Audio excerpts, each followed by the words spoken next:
hemos sumado hoy a nuestra mesa al escritor Marcos Aguinis, un destacado intelectual que ha sido secretario de Cultura en su momento, en la época de Alfonsín. Ha tenido una muy trascendente actividad en el campo de la gestión cultural y en los últimos años varios libros, algunos novela histórica como La gesta del marrano y el último, Lioba, que versa sobre la etapa inicial de León Trotsky hasta llegar a 1917 y a la Revolución Rusa, para hablar un poco sobre su último libro, sobre Trotsky, sobre la Revolución Rusa y sobre la novela histórica en general.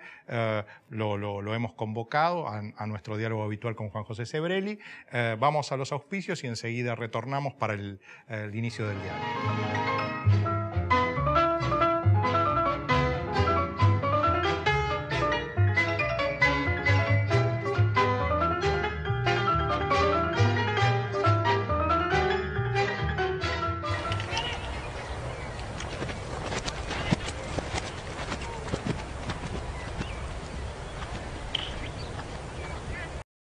Créditos hipotecarios del Banco Ciudad. 20 años cuota fija y los últimos 3 años de regalo. Y ahora, si compras en la zona sur de la ciudad de Buenos Aires, te bonificamos la tasa en 4 puntos. Informate 0822 20 400, www.bancociudad.com.ar o en cualquiera de nuestras sucursales. Banco Ciudad. Te quiere ver crecer.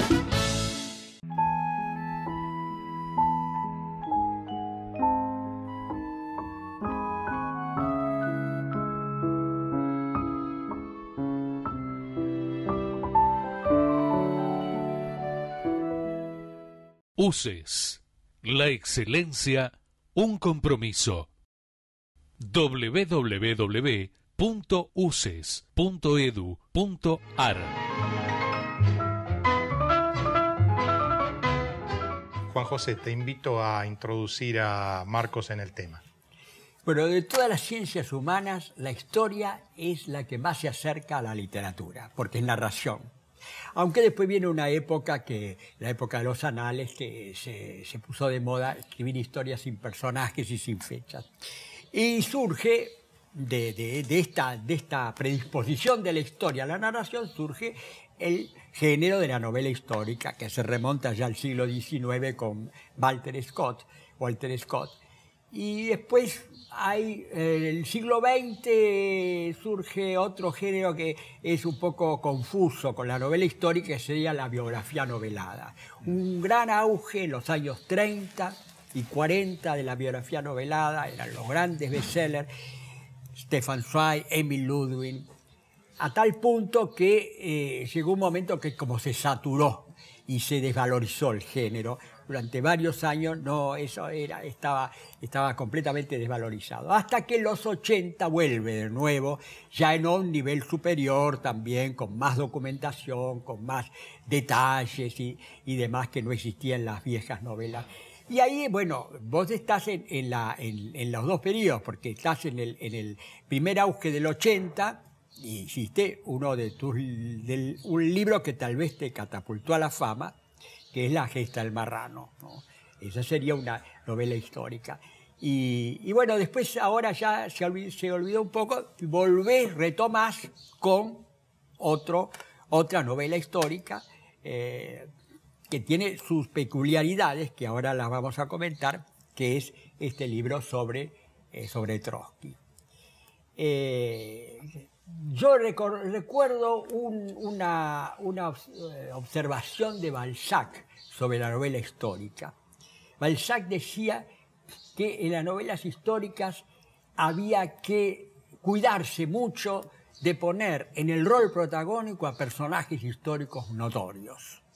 Que había que ponerlos, sí, hablar de ellos, o ponerlos en un lugar secundario, o entre sombras, o entre bastidores, pero nunca en el lugar porque se iba a fracasar.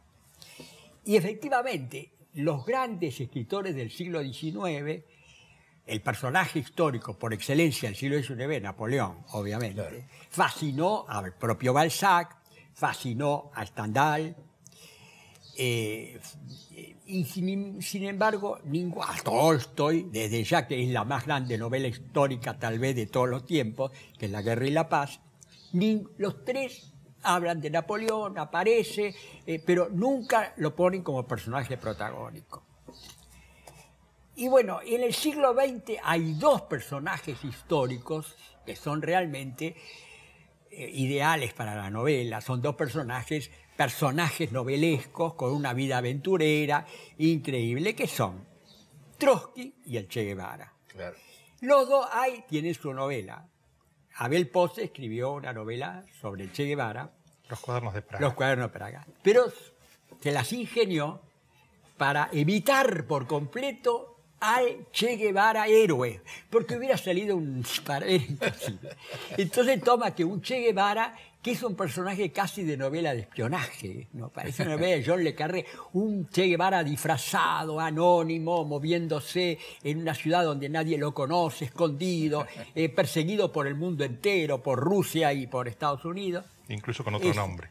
Incluso con otro nombre. Y la novela que ahora estamos presentando, que la novela de Trotsky, hay dos novelas en realidad históricas de Trotsky que se han publicado últimamente. Una es la de un escritor peruano muy curioso, Padura. Cubano, ¿no? Cubano, es un cubano muy raro, porque está revelando un poco el estatus actual de los intelectuales y la censura en Cuba, que ya no es lo que era en la época de Reinaldo Arena, ya no tienen fuerza. Entonces él vive en Cuba, le permite vivir en Cuba y le permite viajar permanentemente. La novela de él, el hombre que amaba a los perros, que es sobre Trotsky, se publica en España, se vende en el mundo entero, pero está prohibida en Cuba. El estatus es ese. Bueno, pero él tuvo también la habilidad de no escribir sobre el Che Guevara en su momento de triunfo, como héroe. Ni se le ocurrió, no está ni en las batallas, ni al frente del ministerio. No, eso hubiera sido... Porque está lo que yo llamo el síndrome Villiquen. Está caer en la figurita de Villiquen, ¿no? En el San Martín de Torre Nilsson. No, lo toma en la vejez, en el exilio, convertido en un marginado, en un pueblo en un barrio suburbano de México. Ahí sí. Y está el caso tuyo, la novela que acaba de salir, donde tenés también la habilidad de evadirte de el Trotsky, héroe del Trotsky en su momento de apogeo, cuando dirigía al Ejército Rojo y ganaba grandes batallas y peleaba con Stalin. Tomás el Trotsky en el exilio, ¿no? El Trotsky en el exilio. En la juventud. En la juventud y en la adolescencia. Que es una novela de formación, en realidad. De iniciación, ¿no? Claro. De iniciación, claro. Entonces, ahí se evita y logras crear un personaje atractivo, muy interesante, pero sin caer en ese tabú que señaló Balzac del héroe, porque siempre se termina creando una figurita, ¿no? Una figurita. Me parece, no sé qué tenés que considerar sobre estas... Bueno, en primer lugar, te agradezco estas observaciones porque son las primeras que escucho hablando sobre la relación que hay entre la historia y la novela, sí, y estos puntos de inflexión de esta historia así bastante compleja y laberíntica. En los varios reportajes que tuve sobre el libro, este punto no fue tocado, que te lo agradezco y es verdad, es verdad. Claro, esta obra sobre Lioba, usé la palabra Lioba a propósito, porque claro, era el término íntimo que aplicaban los familiares, los amigos.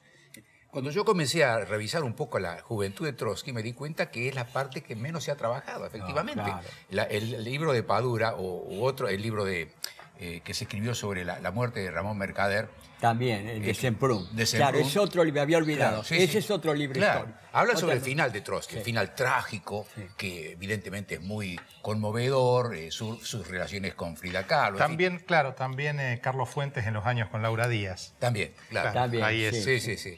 Pero no se había desarrollado suficientemente la primera etapa, que es, como dijimos recién, una novela de iniciación, donde describo cómo se va formando un joven idealista y todas las contradicciones y los amores, las pasiones que hay en esa etapa. La hemos vivido. Juan José, la has vivido vos, la he vivido supuesto. Yo, la he vivido Vargas Llosa, la he vivido un montón de gente que ha pasado por distintas etapas y que a lo largo de nuestra existencia, que felizmente es larga, uno va aprendiendo y absorbiendo de la realidad, de la cultura, de los conocimientos. Y a mí me fascinó este personaje, este joven Trotsky, porque encontré muchos elementos parecidos a los míos. Es decir, él era un voraz lector. Sí. Como te pasó a vos, como me pasó a mí, Sí, como te pasó a vos. Es decir, él leía de una forma voraz, aprendió varios idiomas, recorrió casi toda Europa, se conectó con personajes clave de esa época como Máximo Gorki o como Rosa Luxemburgo. Entonces, todo eso eran elementos maravillosos para una novela. Ahora, lo que es cierto, y aquí quiero destacar esta relación brillante que has hecho entre la historia y la novela histórica, es que los hechos reales, es decir, los hechos reales uno no sabe hasta qué punto son reales, pero donde los documentos coinciden, donde pareciera que eso fue realmente lo que pasó, está respetado. Es decir, los grandes acontecimientos están respetados. Lo que no se respeta es, bueno, la parte que son los agujeros negros, los momentos de dudas y la penetración en el alma del personaje. Es decir, cuando él sufre, cuando él padece las prisiones horribles de la tiranía zarista, su exilio en Siberia, sus fugas de película, escapando por los desiertos blancos de nieve, perseguido por los lobos. Bueno, todo eso es maravilloso para una novela, ¿no? Ahora también es muy interesante cómo pintar, cómo reconstruís la época con detalles, que eso es lo más difícil, porque lo otro se puede encontrar en las biografías. Pero ¿cómo te documentaste para reconstruir el clima de la Rusia, de la época? En tu libro, El vacilar de las cosas, vos describís muy bien la etapa final, o la etapa, digamos, que culmina con la Revolución Rusa. Y algunos me han elogiado, especialmente el final del libro, donde se describe el caos, la incertidumbre total que había en ese momento. Y bueno, la genialidad de Trotsky, cómo logró él tomar el poder, ¿no? Los materiales abundan, sobran materiales. La tarea de un novelista que quiere escribir un buen libro es tratar de hacer una selección inteligente, dejar muchas cosas a un costado, porque eso dispersan, eso aburren al lector, eso le da la sensación de que el autor no sabe hacia dónde va. Sí. Marcos, ya que mencionaste el vacilar de las cosas, ahí Juan José hace una distinción entre febrero y octubre. Así es. Y él, digamos, introduce la idea de que en realidad la Revolución Rusa empezó siendo una revolución burguesa. Sí. Después termina siendo algo distinto. ¿Vos participás de esa idea? Sí, completamente. Yo creo que efectivamente se produjo una revolución llamada burguesa o socialdemócrata, claro, que equivaldría a los actuales socialismos democráticos que existen en el mundo y que nosotros vemos con buenos ojos. Sí, sí. Pero Kerensky era un ser débil, dubitativo, sí, y no se atrevió a tomar la medida que el pueblo ruso necesitaba con urgencia, y era acabar con la guerra, con la guerra de Alemania. Si hubiera hecho eso, él quedaba en el poder. Quedaba en el poder y no se producía la Revolución Rusa. Pero Kerensky no se daba cuenta que venían millares y millares de soldados con muertos de hambre, con heridas, y que estaban enloquecidos. Y la posición de Lenin y de Trotsky era hacer la guerra a todo precio, a cualquier precio. Y tan es así que el primer tratado de paz se realiza entre Rusia y Alemania porque... Brest-Litov. Claro, la renegociación de Brest-Litov, donde Rusia cede todo con tal de hacer la paz. Y eso consolida el poder soviético. Ahora, Kerensky se encontró ante un dilema. No era tonto tampoco. Con la paz se conquistaba, obviamente, el éxito en el interior. Pero al mismo tiempo él consideró que perdía sus aliados, Inglaterra, Francia, los aliados, y que iban a ser fundamentales para el afianzamiento de su gobierno. Él se vio ante esos dos. Era un dilema realmente. Claro. Y eligió mal. Eligió mal.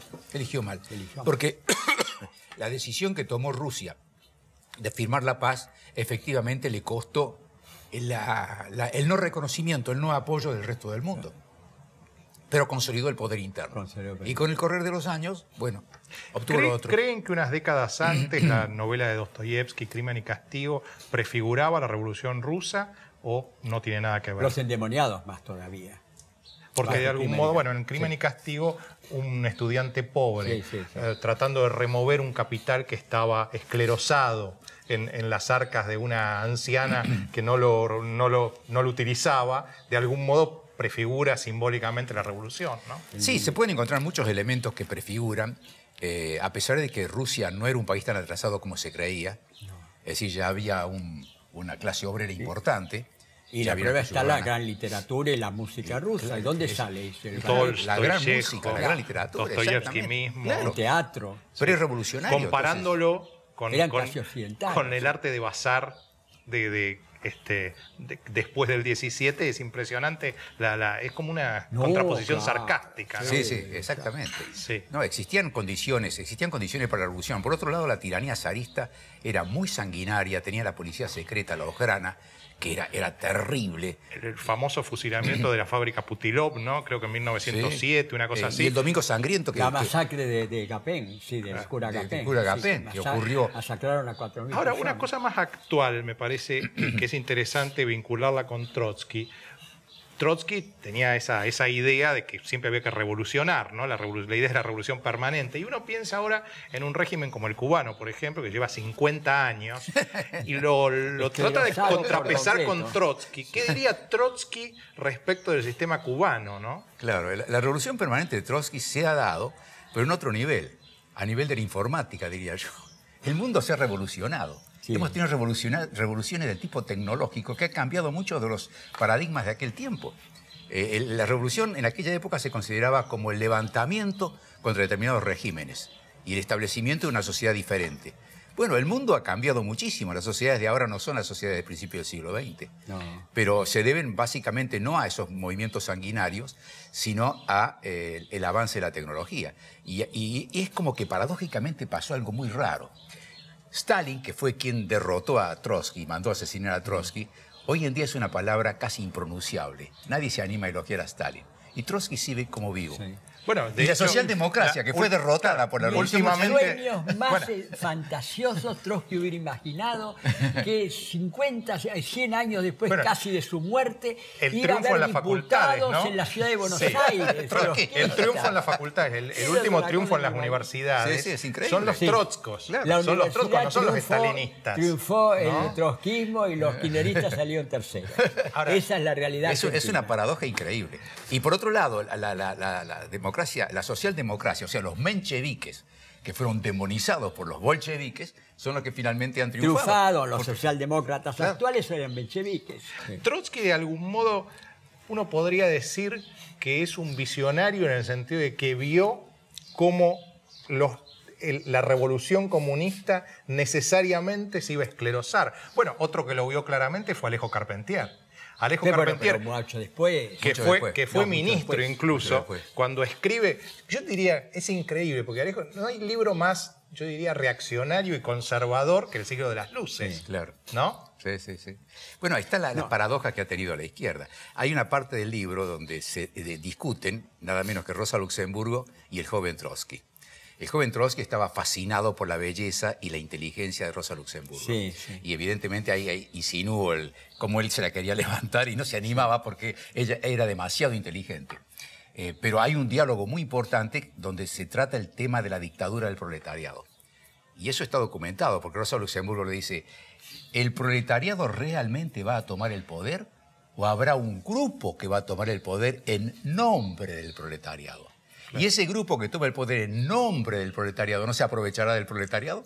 Bueno, y después Rosa Luxemburgo fue la primera que atacó al régimen bolchevique, estando Lenin en el poder. Esto que decís vos es lo de Rebelión en la Granja. Revolución Rusa, un folleto de está clarito eso. Eso fue la primera. Pero toda la documentación está. En lo de Rosa Luxemburgo, bueno, era todavía Lenin. Pero Trotsky, en los años 30, ya mostró todo lo que era ese criminal sistema. Claro. Un libro que se tradujo a todos los idiomas, todo el mundo. O sea, la gente le siguió creyendo a Stalin y no a Trotsky. Marco, no. Esa es realmente la paradoja. Le siguieron creyendo a Stalin. Cuando Trotsky mostraba todos los crímenes terribles. Quizá porque era más teórico. El atraso. Trotsky, ¿no? No, pero eran libros que eran accesibles perfectamente. Pero esto que acaba de decir es muy importante lo siguiente. La ideología se basa en la emoción más que en la lógica. Emoción, claro. La emoción es como ser hincha de un cuadro de fútbol. El amor enseguece. El amor enseguece. Vos sos hincha de un cuadro de fútbol, no te importa si ese cuadro de fútbol juega mal, si va mal, si hay negociados horribles, no te importa. Vos amás el cuadro de fútbol. Y la gente ama una ideología, entonces amaban a Stalin. porque era el encabezamiento de la revolución bolchevique, el padre de los pueblos, el tío Pepe, como le decían, todas esas cosas.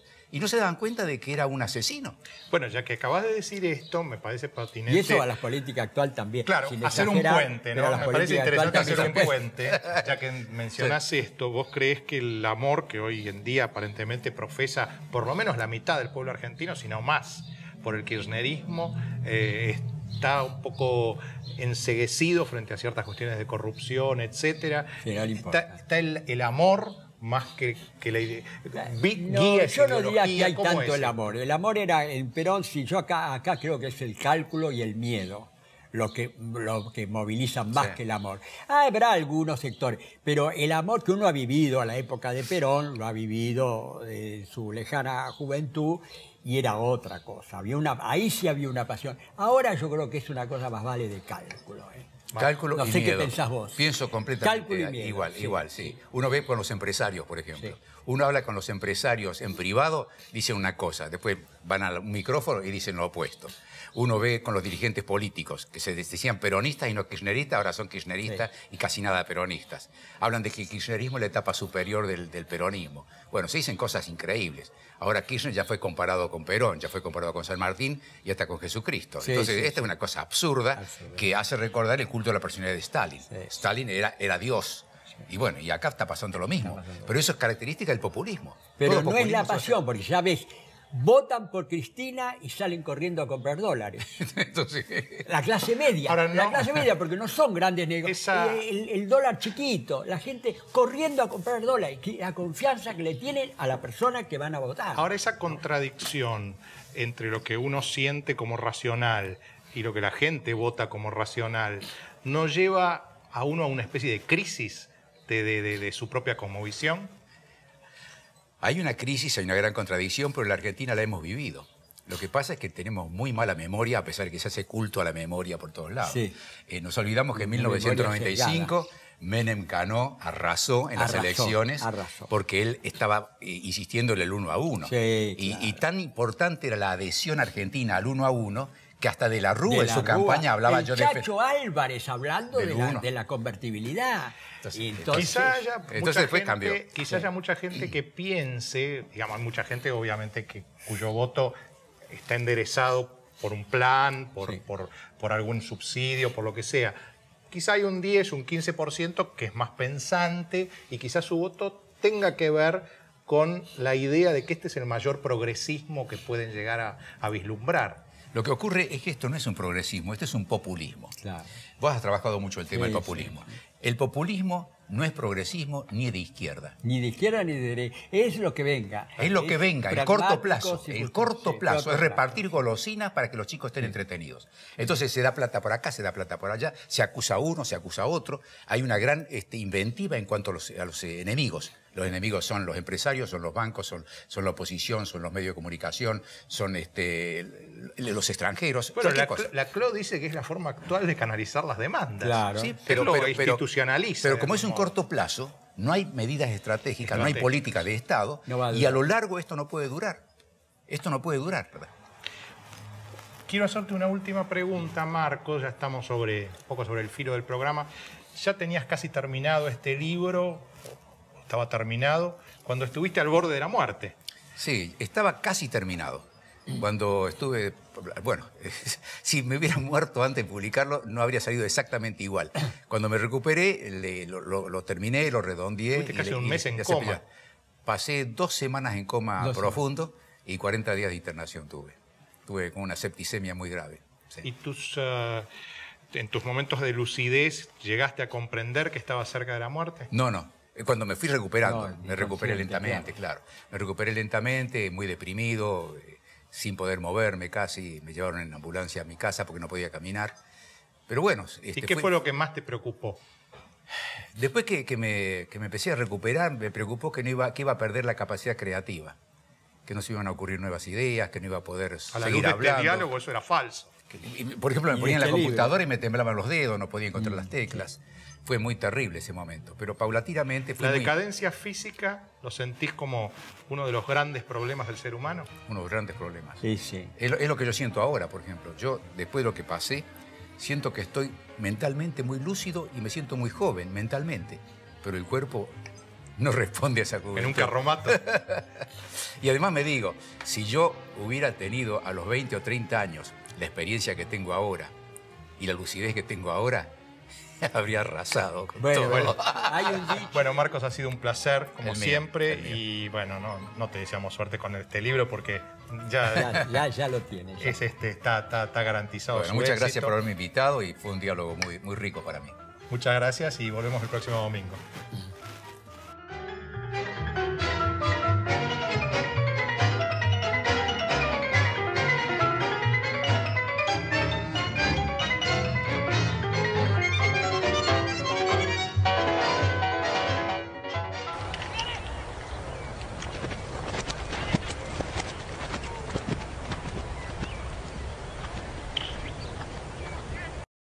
Créditos hipotecarios del Banco Ciudad. 20 años cuota fija y los últimos 3 años de regalo. Y ahora, si compras en la zona sur de la ciudad de Buenos Aires, te bonificamos la tasa en 4 puntos.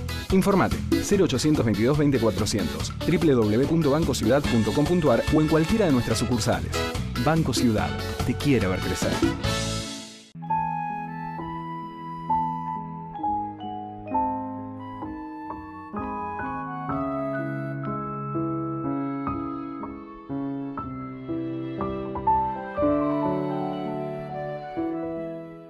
UCES, la excelencia, un compromiso. www.uces.edu.ar